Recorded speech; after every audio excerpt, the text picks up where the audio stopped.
All right, welcome back to the Beat the Odds at Business and Wealth podcast. And here I am in the Edmonton studio, but Josh is in our Vancouver office. Hey, Josh, how's it going today?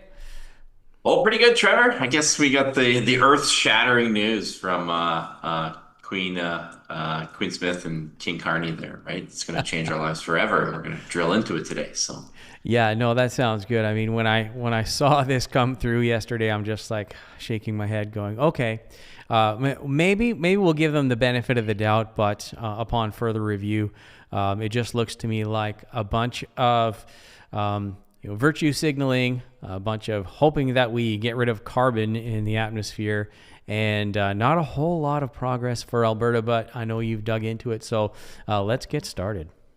I mean, let's tie this back to the work that we do here.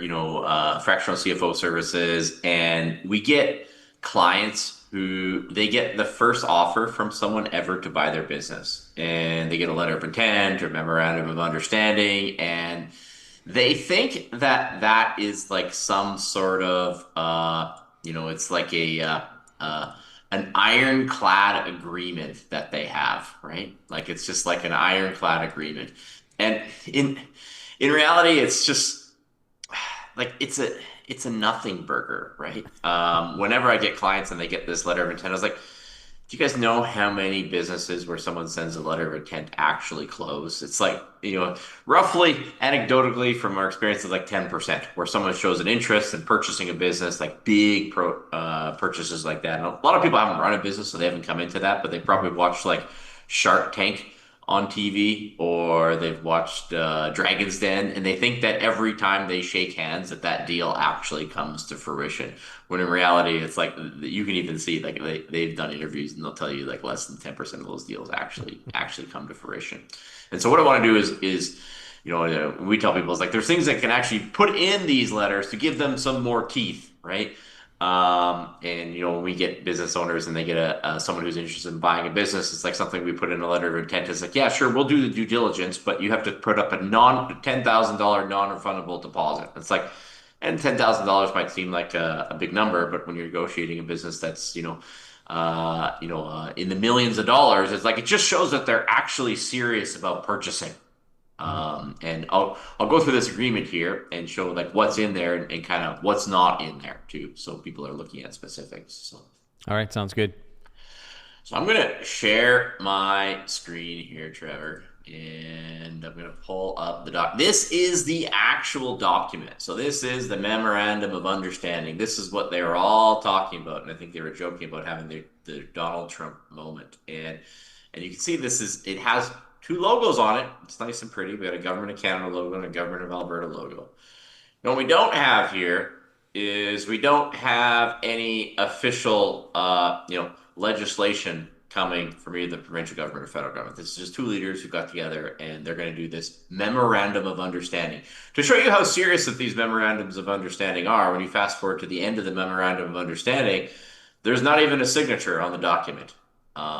Maybe there is a signed document somewhere, but this is the one straight off the Alberta government website. But I would suggest signature or not, there's really no consequences for not following through or not following through with this document.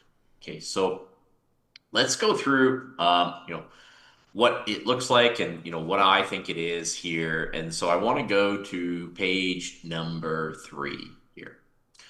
I'm going to go to page number 3 where it actually outlines the commitment. Okay, this is the big thing. So the construction of one or more private sector constructed and financed pipelines with Indigenous peoples co-ownership and economic benefits with at least 1 million barrels a day of low emission Alberta bitumen with a route that increases export access to Asian markets as a priority.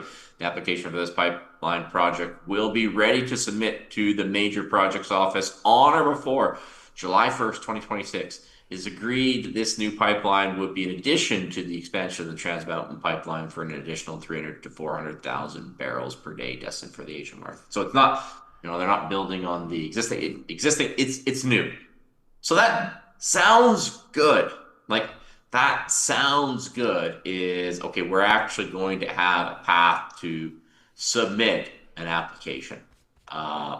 In the next 7 or 8 months here, and so.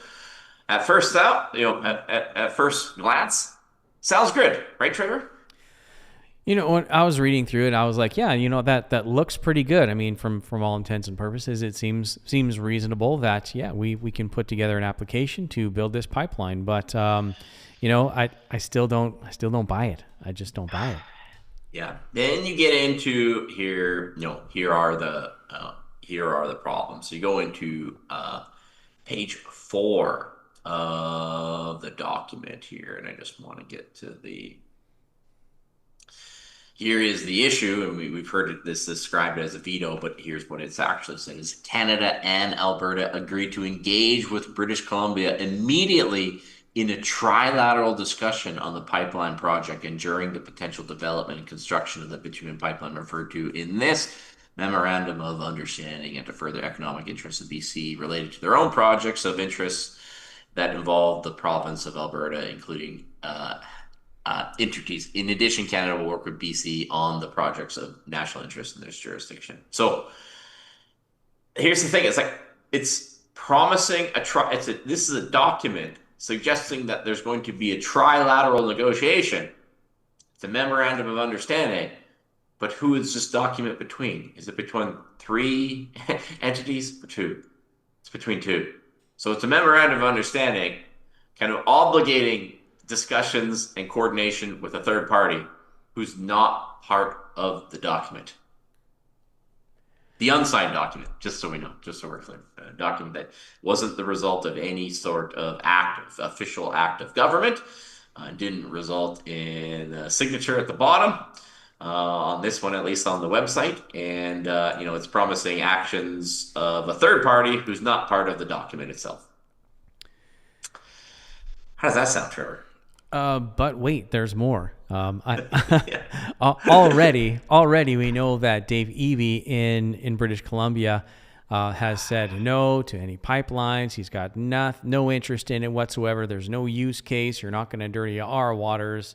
Yet there's American oil tankers going through the same bodies of water every single day, multiple times a day. So that's problem number 1, and I'm sure you're going to highlight problem number 2 with this whole MOU fantasy. Problem number 2: Canada and Alberta also agreed to engage meaningfully with Indigenous peoples in both Alberta and British Columbia on this project with the involvement of the BC government for engagement with the BC First Nation. So again, now we're obligating a whole bunch of parties, the applicable BC and Alberta First Nations, who are, again, not part of this document whatsoever. What does engage meaningfully mean? It's a very broad, ambiguous statement. I mean, these are, essentially 2 statements that, guess where this ends up? Even if, even if this document holds up, and even if there's a path, there's a company. First of all, we're talking about a private company that's not part of this document. And maybe I should have started there, actually. We're talking about a private company is going to submit an application for a document, but that private company is not part of this document either. Now, I think they'll find that private company for sure.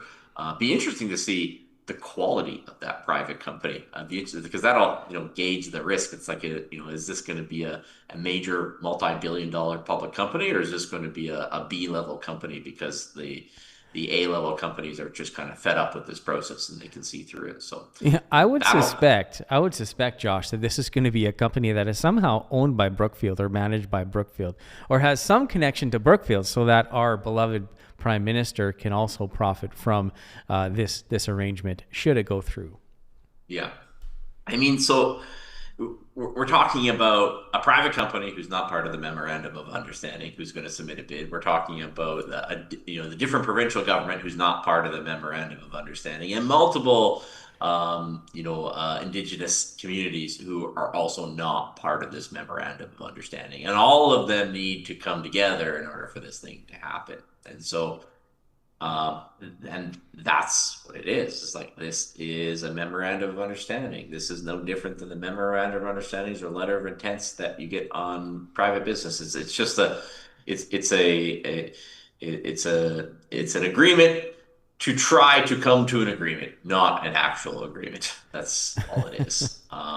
And so I want to point out kind of the nuts and bolts here. It's like, what did Alberta give up to do that? Like, what did they give up to do that? And um, it's it says on there, it's like, so basically we're gonna work collaboratively to design and commit to global competitive long-term carbon effective prices, carbon levy recycling protocols, and sector specific stringency factors for large Alberta emitters in both the oil and gas and electricity sectors through Alberta's tier system. The tier system will ramp up to a minimum effective credit price of $130 per ton. The parties will conclude an agreement on industrial carbon pricing on or before April 1st, 2026. So we can submit an application. A private company, an unnamed private company, can submit an application if they engage meaningfully, undefined, with multiple Indigenous communities, and have trilateral negotiations with another province who's openly hostile about pipelines by July 1st. But on April 1st, carbon pricing is going up. And just so we don't know, it's not written in here. It's like it's going up from $95 a ton to $130 per ton. Right away, right? And that's what it's saying. And even if all this came to fruition, it's still, they're only guaranteeing a 2-year approval process. A 2-year approval process is what the document says. So this is kind of what, to me, therein lies the rub with this, with this whole thing. Is like, this is the problem. It's really not, what's not in here. There's not any sort of formal act of the federal government or the provincial government that was, passed in the House. What's not in here is any sort of implied or stated enforcement if either party don't do it. It doesn't even, it doesn't even say that if the negotiations, the, good faith negotiations with BC government, Indigenous populations don't succeed, and they're, unjustly withholding access, that then they would at least even consider passing legislation to make it happen. It doesn't even say that. It's not an official piece of legislation. It doesn't even contemplate official legislation if they ran into roadblocks. But it does say that they'll, jack up the carbon pricing from $95 per ton to $130 per ton on April 1st, before the application can be submitted. Never mind before the 2-year approval process. Never mind before the approval. Never mind before shovels go in the ground. Never mind before there's income coming in from that proposed pipeline. Yeah, there's a number of problems with this thing. I mean, right from which company is going to stand up and say, hey, yeah, I'm going to waste billions of dollars to potentially maybe someday be able to, within 2 years, get some shovels in the ground and make this project happen. Which company is going to stand up and do that? That's a big problem. Number two, I believe constitutionally, this type of decision is solely in the realm of the federal government. So, if the federal government makes a deal with Alberta to go ahead with this pipeline, essentially, the BC government has zero say constitutionally, from what I understand, to veto anything. They don't have a veto, and neither do Indigenous bands have a veto. So, I mean, if they really had the will to do this, they could do it. But, what's his name? Our Prime Minister, Mark Carney, he made a book all about global carbon pricing, about, how dangerous this world is and whatnot. And we're going to all burn up because of the carbon in the atmosphere, which is, I don't know what side of the fence most people are on, but I think people on this podcast, know where I feel. And it's a bunch of hot air. It's a grift so that there's certain companies that will make billions and billions of dollars. And for us, energy prices just continue to go up while we are subsidizing the solar and wind scam that's going on out there. So there's so many problems with this document. I don't see a pipeline ever getting built here. I don't ever see any company wanting to step up to the plate and say, heck yeah, I'll take on the challenge to negotiate with a million Indigenous bands, to negotiate with a hostile provincial government. That really doesn't have any say. And also with a prime minister who really, really, really doesn't want to lose face with his electors, because they are all on the side of no pipelines. I don't know, man. Those are just my first thoughts, but I think it's not going to work. And I think Danielle Smith got took for a ride, and it's on Carney's behalf, it's a heads I win, tails you lose scenario. That's just my thought. What do you think? I wish it was Danielle Smith got took for a ride. I'm going to tell you what I think happened here, and then we'll at least end what people need to do about it, and what they need to, where they should position themselves. So I would like to think she got took for a ride. It's almost a better outcome, but I don't think so. So here's what I think happened: is that $95 to $130 per ton. Right now, that revenue, that $95 a ton, actually goes in the provincial coffers. If they weren't, the provincial government of Alberta was scheduled that if they didn't come into line with the federal government's mandates of $130 a ton, that entire $95 per ton was slated to end up in the coffers of the federal government. That's the legislation. A little bit of strong arming there. That's right. And so I don't think you witnessed getting take for a ride. What I think you witnessed was, they got Alberta government has a $8 or $9 billion deficit. That $95 a ton relates to $3.3 billion in revenue for the Alberta government. And if they did not agree, that deficit goes from 8 or 9 billion to 11 or 12 billion. And what happens is, because they come into line with the federal mandates of $130 a ton, now the Alberta government gets to increase their carbon tax revenue from $3.3 billion a year to $4.5 billion a year on the backs of Alberta industry. And they get to keep that tax revenue.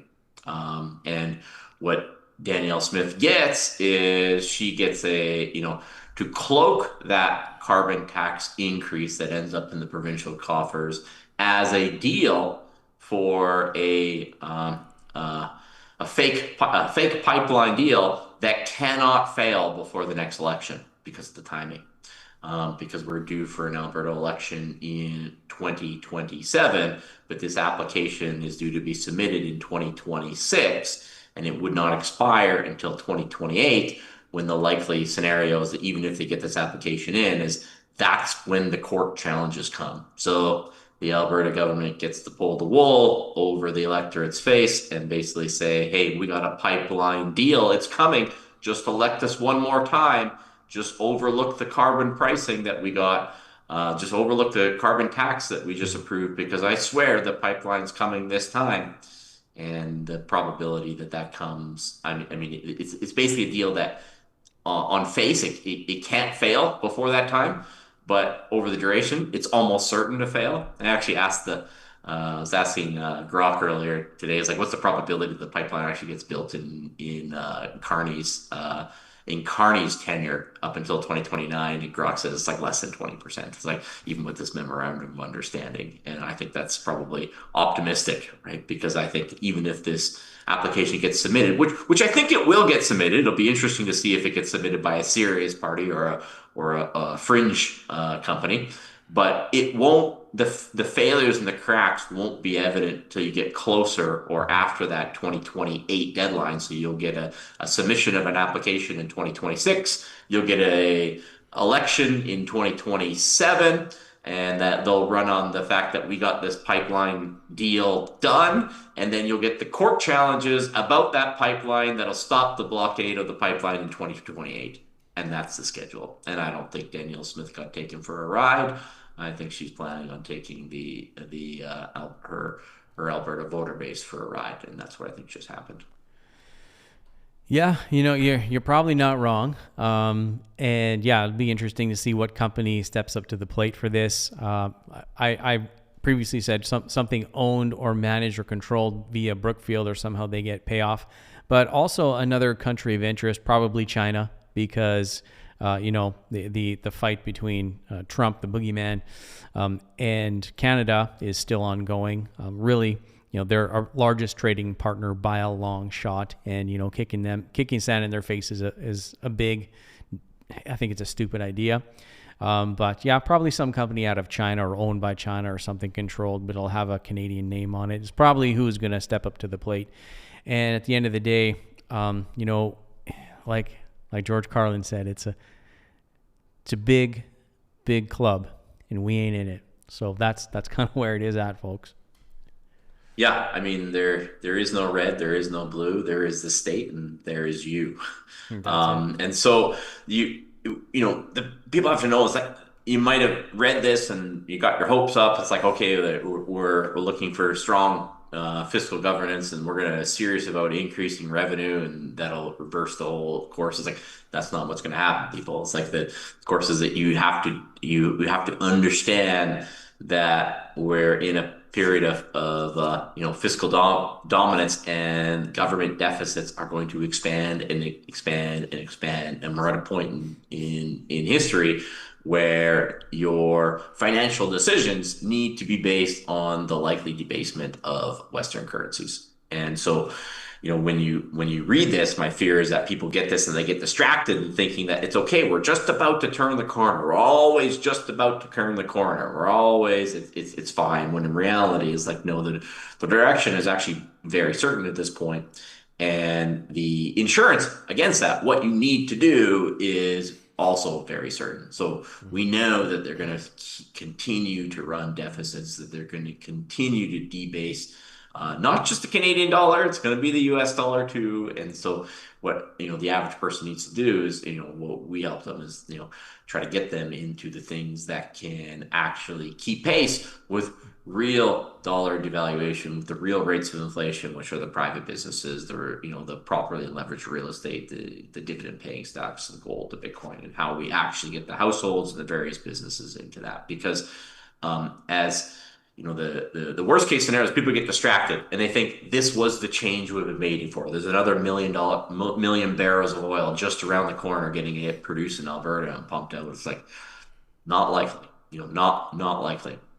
And I'm not even sure if got done, if that would be enough anyways. Like it's ultimately it's one pipeline, and we have massive deficits, both the federal government and almost every provincial government. So and so even that alone wouldn't be enough. And so like you got to get really serious and don't get distracted by these announcements, thinking that this is a change in the guard, that somehow these two came together and did it. It's like, look at what's their motivation. It's like, they didn't want another $3 billion. The provincial government didn't want another $3 billion hole on their budget next year by not caving to the carbon pricing. And when you look at the timelines, it's like,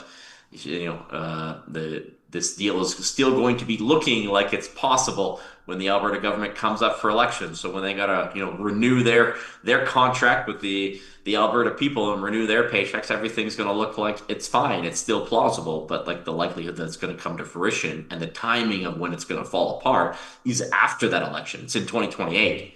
And so what you need to do is like almost what the average person needs to be doing is they need to be looking strategically. It's like, okay, I understand, like this isn't likely to correct the problem. Deficits at this point are structural. There's no plan out of it from either side of the political aisle, at the provincial level, at the federal level. Like there are things that could be done right now without the federal government's permission. We could be building power supply for AI data centers right now that doesn't need to be exported anywhere else, and trying to sell those AI data centers and using that power generation to actually mine Bitcoin. Like it could be monetized today, but we're not going to do that. Like that's not happening. None of I can come up with a bunch of good ideas, but none of that's happening. You need to invest your capital based on the way the world is, not the way you want the world to be. And so we know that debasement's happening. So you have to understand that the race is on, that this debasement of currency, of the Canadian dollar, of the US dollar is going to accelerate. And your goal is to trade that fake money and learn how to ideally borrow the fake money appropriately so you can buy actual assets that will build wealth. Because as scary as it is, the opportunity to build wealth when the currency debasing actually accelerates. But the things that are available to us now, likely won't be here 10 to 15 years down the road. We'll wish that we had, the debasement trade, because the debasement trade is actually it's actually easier to execute once you see it. You don't necessarily have to pick the best companies. You just have to pick the companies and the investments that actually have the best access to cash, and the best access to funding and financing. And that's how we build wealth. The system is set up to move the money from the people who do the work to the people who know how to borrow smartly to invest. And the quicker they debase a dollar, the better that debasement trade works. Yeah, I can't argue with you there. We've been doing the boot camp for I don't know how many years now, but I remember when we first, turned the corner from building businesses and helping people beat the odds to like, oh, wait a minute, we need to actually help people, get wealthy, how to create wealth, how to preserve it so that they can, have options in the future. And when you started out, I believe when the gold price or the rate of inflation of the gold was 6%, 5 or 6%. 6%. And now we're at 10, approaching 11%. So the debasement is accelerating very fast. So if you want to get out of the system and take advantage of this debasement as it's occurring, we're watching the fall of the Roman Empire as we speak, folks. So if you want to take advantage of that, get that fake money working for you, get some financial education. This is one spot where you can get some education and get some good advice. And the best thing to do is come to one of our boot camps and just see what we do, see what we're talking about, and make a decision, make an educated decision for yourself. Because if you don't do something, something's going to happen to you. So that's all I can say. Josh? Yeah. We had, the last boot camp was amazing. Again, we're actually 1/3. The next boot camp's in over 5 months, and we're 1/3 sold out. So, I mean, a third of the tickets, most of them will be bought by people who've already been there before for updated information that keeps happening. So, the key is don't get caught in these headline announcements. Most of the announcements, I think they're mostly meant to divide people, distract people, as if there's and someone's the angel's about to swoop in and save it. They're not. It's like you have a problem. Okay, once you understand that there's a problem, you accept that there's a problem, then you figure out how to solve the problem. And for all the craziness that's happening, it's like you look at this and say, once you wrap your head around the fact that the pipeline might not get built despite this agreement, so what do I do? Now that I know it's not likely to happen, now that I know that there's really, and even if it did happen, it's probably not, it's not enough to change the structural deficits and the debasement of the currency. Once I know that's going to happen, like, how do I play it?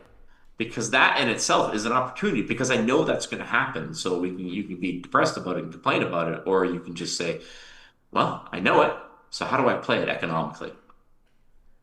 Yeah, that is exactly right. And, folks, if you like this podcast, if you appreciate what we do here, give us a like, subscribe, and, get a ticket to the boot camp. Go to spurrell.ca and you'll be able to book your seat today. Anything else from you, Josh? That's it, Trevor. I guess we'll catch up in the office next week again. All right. Sounds good. Thanks. Bye.